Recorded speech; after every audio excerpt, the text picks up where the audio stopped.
So today we have Don Bradley. Now, my question is, Don, is your name actually Don, or is it like a title, like Don Juan or like Don Joaquin? I don't know. I'm just thinking of all like... It's both. Okay. Your parents were like, this is going to play out well. No. So today we have Don... Now I'm going to say Don Juan enough.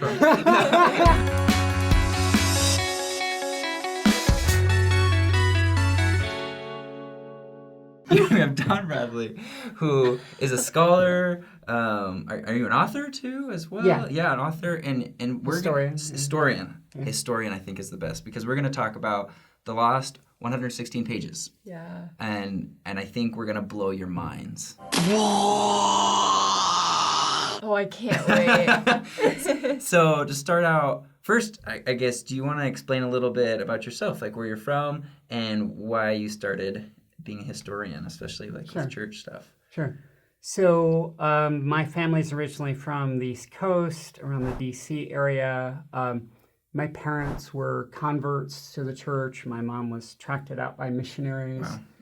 And I just grew up with very devout, but also with a fascination with the origins of things. And that became a fascination with the origins of the church. Cool. Kind of always trying to go earlier and earlier in my research, because I started to realize, starting somewhat as a teenager, that you can't understand the way that things are now without understanding what came before them.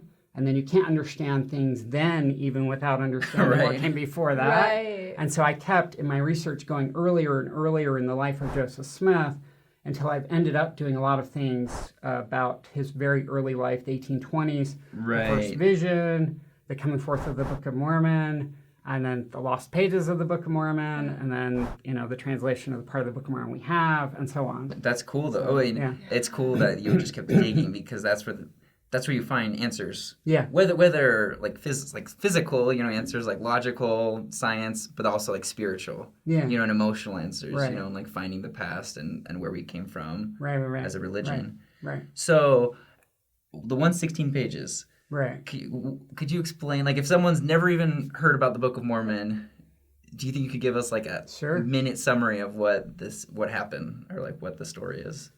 Sure. So I'll go really broad first. So the Book of Mormon, for people who wouldn't know, is a record that describes ancient Israelites coming to the New World around 600 BC. And the record is called the Book of Mormon because it's narrated by a Mormon who says he's abridging these larger, earlier records. So he's just giving a condensed version of this ancient Nephite narrative. So what we call the lost pages, or the lost 116 pages, that's just the colloquial Latter-day Saint name for the first part of that narrative. So Joseph Smith, in 1828, he has the golden plates that Mormon's record is written on, and then he's translated a good part of that, and it turns out actually, and we can potentially talk about this, but it turns out that that's actually the first half of Mormon's narrative. If you actually look at how much the Mormon's first narrative? First half of his abridgment, I should say, that was on that manuscript, they got stolen, and then Joseph Smith picks up the translation of the record from there, and he's told not to just retranslate the same part that was stolen, but actually to replace it with another record. Right. And that record is an even more condensed version of the history. So that record just gives us a thumbnail sketch of the missing history. That's interesting. So the small plates. Okay. So here's the text that's used to replace the lost part of the Book of Mormon, or really the stolen part of the Book of Mormon, is called the Small Plates of Nephi. Right. So that narrates that's Nephi narrating his first person story, but then it's like his brother Jacob and then Jacob's descendants narrating for generations afterward. And the small plates, if you look at the chronology of that, so like the dates that are put in the scriptures themselves by the Church of Scripture Committee, look in the Encyclopedia of Mormonism, the chronology that they developed. The small plates cover down to the reign of King Benjamin. So from Lehi, the first figure in the Book of Mormon, down to King Benjamin. And that is about 450 to 460 years. And if you actually look at the length of Mormon's total abridgment, okay, where hasn't gotten to his first person story yet. Right. He's just narrating earlier people's story. That takes us through the end of the book of 4th Nephi, and that goes down to 320 AD. So you've got Lehi, 600 BC. So Mormon's abridgment covered those first 600 years, then those 320 years after Jesus is born. That's 920 years that Total. Mormon's abridgment covered total. If you look at half of 920, it's 460. It's almost the exact amount of time That's crazy. that was covered by the lost pages and then had to be replaced by the small plates. So we are missing half of Mormon's abridgment. So take any book that you know, any complex narrative, War and Peace, Harry Potter, right? Like rip out the first half, okay? And have somebody give you sort of a vague thumbnail sketch of the first half, then read the second half and see how much sense it makes compared to just reading the whole thing through. This is what got me started in this project. So I've been working on figuring out what was in the Lost 116 pages for 15 years. And so I was doing a lot of study 15 years ago on the part of the Book of Mormon that we have, our Book of Mormon. Right. And I kept realizing, Mormon always seems to kind of build on messages that he's given earlier. And I started to realize that I couldn't probably understand a lot of what he was trying to say because I didn't have the earlier stuff. If I'm missing the first half of his abridgment, I've got a problem with understanding what he's trying to say. And so I thought, I'll gather everything that's been written on the subject, which at the time you could fit in a thimble. It just wasn't much, Yeah. And then all the other evidences. What's the evidence that's in the text that we have, where Mormon sometimes is giving kind of a narrative flashback. We have that in Alma chapter 10, Mosiah chapter 11. He just gives little bits where he's referring back to some earlier narrative, but he doesn't explain. Because he assumes we already know. Yeah, because why would he? It's already there. I already told you guys this part. Yeah, exactly. You remember, and he right? spent a lot of time preparing that for us. You know, A lot of etching out the characters. And then the small plates, because they cover the same time period, they give us a thumbnail sketch of that history. And so we've got kind of a skeletal narrative there. And then other sources allow us to sort of put flesh on those bones, right? Flesh out that missing part. We've got sources, I found, right, to my surprise, we've got sources from Joseph Smith through a couple of the early apostles. We've got an extensive interview done with Joseph Smith Sr. in 1830 while the Book of Mormon was at press, where he tells some of the stories from the missing pages. We've got an account. So cool. We've got accounts from other early Latter-day Saints, including Emer Harris, who was Martin Harris's brother and a direct ancestor of Dallin Harris Oaks, if you didn't know what the H stands for. Yeah, he's... Oh my gosh, I did not President know that. Oaks is a Harris. would be a great-grandnephew of Martin Harris. That's He's a son of crazy. Emer. My mind's blown. And so... Yeah, that's so fun. Wow. So we've got sources from various people, and basically each of these sources gives us certain puzzle pieces. Yeah. So it's kind of like, originally, think of the Mormon's original abridgment was like a giant picture puzzle. Let's say 5,000 pieces. And like tornado comes, blows most of those away. Right. But we still want to put together what's left and see what was this a picture of. Yeah. We've got 750 pieces. We piece together what we can. And as we do, a picture starts to emerge. Right, you get some You won't have the images. whole thing, but you'll have a good idea of what it was a picture of. That's what we can do with the Lost 116 pages. So what pictures have you found then from piecing together what you have? Like, I know you probably can't say, well, like, this is exactly what was in it. But what are some things that you found that maybe you were surprised by or that you think were interesting? Yeah, so a couple things that I can mention. There are a number. I don't know if I mentioned, actually, I wrote a book. No, on that. but It just came out. Okay, So, what's it called? It's called The Lost 116 Pages, Reconstructing the Book of Mormon's Missing Stories. Perfect. That's very So fitting. it barely yeah, came out awesome. 3 weeks ago. Awesome. Don't give it all away because you Yeah, don't want to exactly. read Spoilers, it. so But if anything, a give us teaser. like, a main, teaser. So most of what we can piece together about what was in the lost pages comes from the early part of that narrative and the later part of that narrative. Mm-hmm. People didn't talk so much about the middle. They don't seem to have remembered that part as well. But makes sense, though. I feel like that's pretty normal. We can piece together a lot more of the story of Lehi and Nephi. So they lead a kind of exodus out of Jerusalem, right, to a new promised land. And we can flesh out. Here's something I started to notice as I'd been at this for several years, piecing together some of the individual stories, looking at what people said about what was in those pages. I started to realize that almost everything I could piece together about what was in that lost manuscript, about Lehi and Nephi, fit a certain theme. It's like there's a certain sort of meta story there, right? Yeah. And that meta story is basically this. So, if you've read the Book of Mormon, if you're a Latter-day Saint, you probably started many times at First Nephi. First Nephi, the opening verses of First Nephi are probably the most read text of the entire Book of Mormon, right? So I think I've got them memorized, the first several verses, right?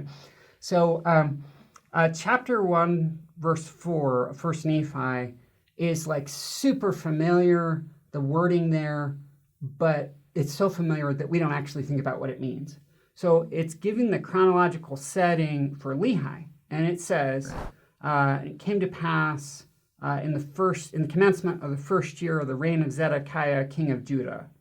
So that just sounds like a random chronological thing in the 19th year of the reign of the judges or whatever, right? Yeah. Now, actually, if you look at what that means, if you look in the Bible to see who is Zedekiah, how did his reign commence? How did he get on the throne? You know how he got on the throne? The Babylonian emperor comes in, kicks the previous king off the throne, and installs Zedekiah.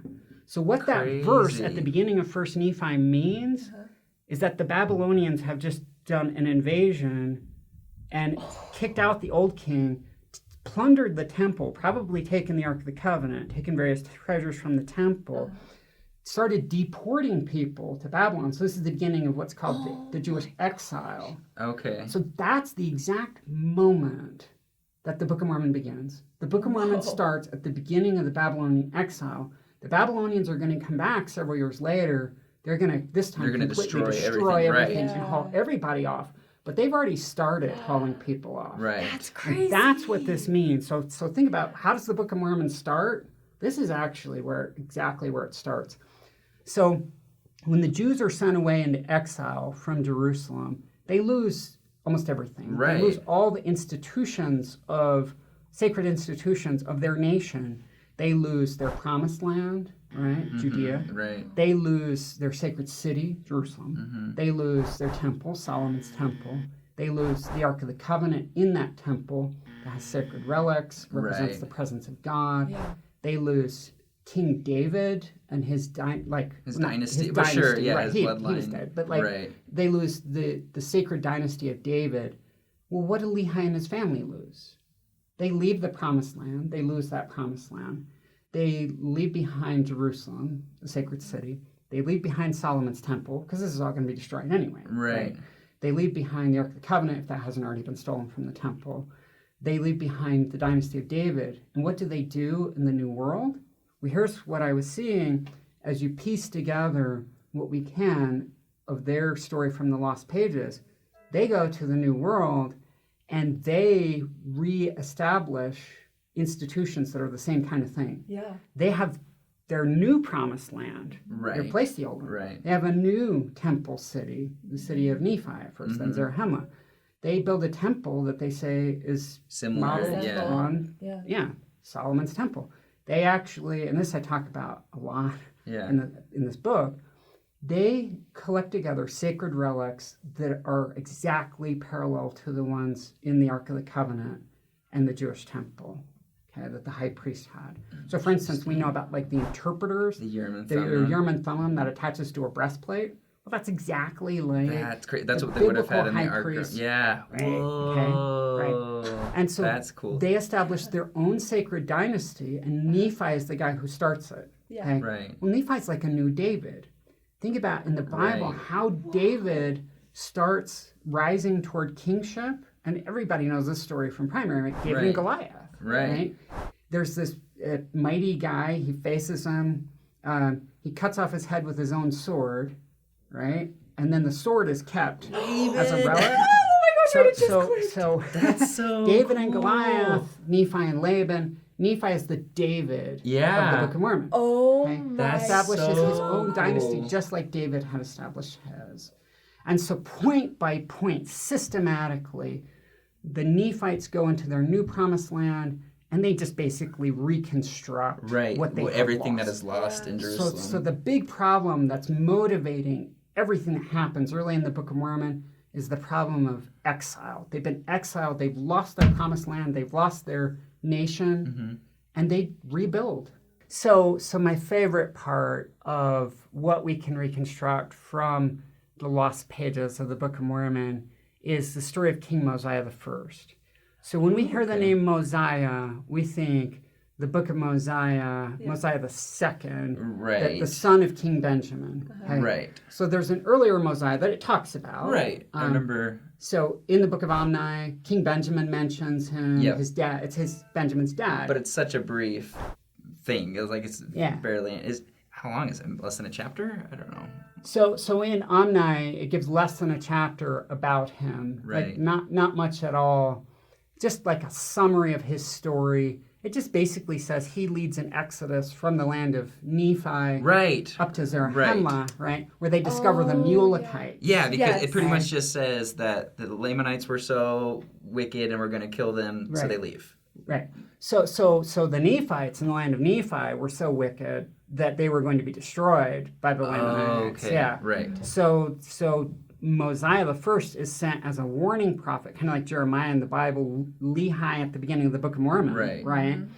And he leads off anybody who will listen to him, which is just like a fraction of the people, but leads them on an exodus. Right. So think Moses, think Lehi. Right. Again. They go up to the land of Zarahemla, where they discover the people of Zarahemla, the Mulekites. Right. Okay. And this is actually where that source that I mentioned earlier from Martin Harris's brother, Emer Harris, he actually, in a state conference here where in the city we're sitting in Provo, April 6th, 1856, told part of the story of the Mulekites from the Lost Pages, just a little bit, right, about how they escaped from the Babylonians.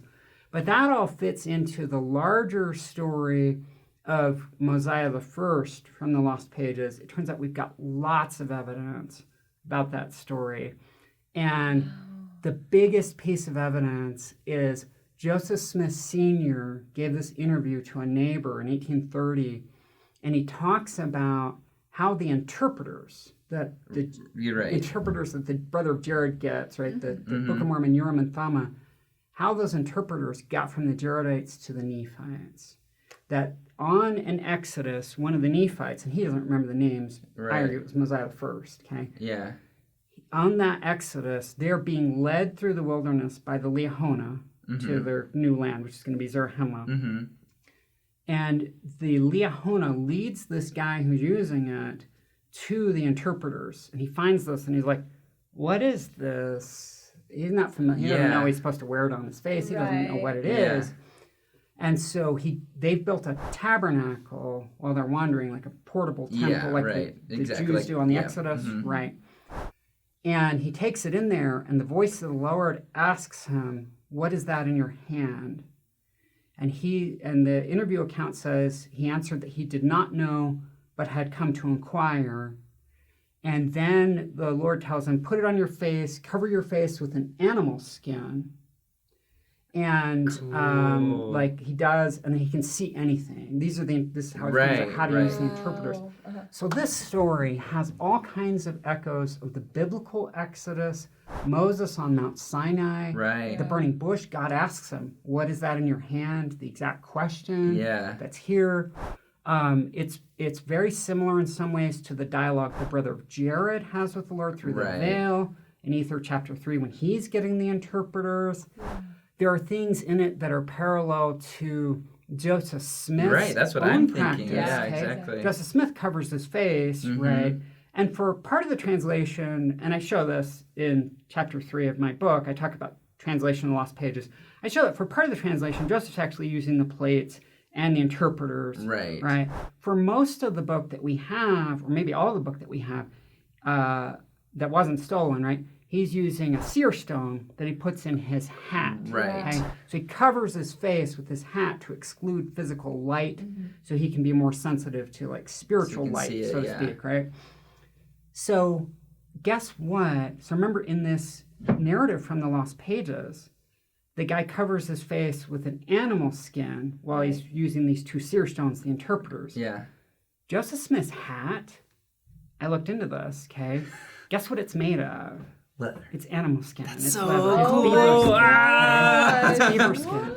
So Joseph Smith, people look at it and they're like, why is Joseph Smith putting his his face in a hat? And because like in the pictures, any depiction I've seen, it's like a top hat, you know. Yeah. But to think that it's like what it's made of is the same. That's okay. Could that be where he had gotten the idea from it, or was it just coincidence? Like I'm doing that too. So I think he's already doing that by this time, but I think it's a parallel that actually has some significance to it there. I think it reframes for him what he's doing if he doesn't already have a larger idea. Because this idea of covering sacred relics with an animal skin, that's actually from the biblical story of the Exodus. That's actually Moses. For one thing, Moses comes down from Mount Sinai, encountering God there. He covers his face. Okay. Okay. That's in the Exodus. Okay. The sacred relics, the Jewish sacred relics, which would be the Urim and Thummim, the interpreters, are sacred relics. Exactly. Right? They're covered over with animal skins when they're being transported during the Exodus. Oh my God. The outer covering of the biblical tabernacle, the portable temple on the Exodus, is made of animal skins. Oh, right. Yeah. Okay? Yeah. And so what this guy, Mosiah I, is doing in the Lost Pages is actually echoing biblical practice. So Joseph Smith may have realized early on that what he was doing echoed things from the Bible. But if not, then certainly when he got to this part he's like, I of the should translation, try this. He would have realized that what he was doing was exactly parallel to this. Oh my gosh. Seriously. That's so cool. This is well, it's so cool because these are things. So I almost like need to put a defense up. Mimi and I, we do know stuff about the gospel, I promise. Because we always bring people on the show who blow our minds. Oh, yeah. Who are historians and experts. Right, so we do know stuff, but, it's just it's so cool because, you can have a testimony based off of spiritual experiences, and whatever you need, your testimony will grow and the Lord will help you. But these tidbits, these, nuggets, literally you just... They strengthen you. Yeah. It's exciting. The parallels, the patterns, to see that the Lord is the same in the past and the present, that just gets you pumped. Yeah. I just get so excited. For me too, when I learn more about the historical part of the Book of Mormon and scriptures, it helps me remember these were actual real people and there's history to prove it. And so I think obviously growing up reading the Book of Mormon, they're real people, but when you actually get the dates and the exact things that happen, it's whoa, they were just like me. It becomes less of a fantasy. Yeah. So thank you so much for sharing and researching and being able to light other people because this is amazing. Right. Thanks. So, if you guys want to check out the book, right? Yeah. And we'll put do you have a website maybe or? I guess I should start one. I have a Facebook page for the book. Yeah. If people look up on Facebook, the Lost 116 Pages, it would bring that up. I mean, the book's on Amazon. They can look for it there. Well, maybe we'll put a link or something. Put a link to something that I maybe ought to mention and that we can talk about in another episode is that this research actually intersected quite a bit with my own faith journey, my spiritual journey. You mentioned how things like this can strengthen people's testimonies. Exactly. I went through a period in my adult life of several years when I lost my faith. I actually left the church, right? And what initiated the first steps of my return was research on the first vision and research on this stuff about the Lost Pages. I just found so many things that were so powerful, and the implications were you were saying, mind-blowing. And that's what started me on the path back. So we'll call that part 2. This is part 1. of Don Juan. No, just kidding. Don Bradley. And then I think we want to hear that, your conversion. Thank you so much for coming on the show and for sharing like your 15 years of research, for giving us for blessing us with some of that. And if you guys want to know more, look up his book and please subscribe to our channel, leave comments if you've got any questions, and if you've got questions for Don Bradley, we can direct you to his information. So thank you so much, guys. And thank you. For watching.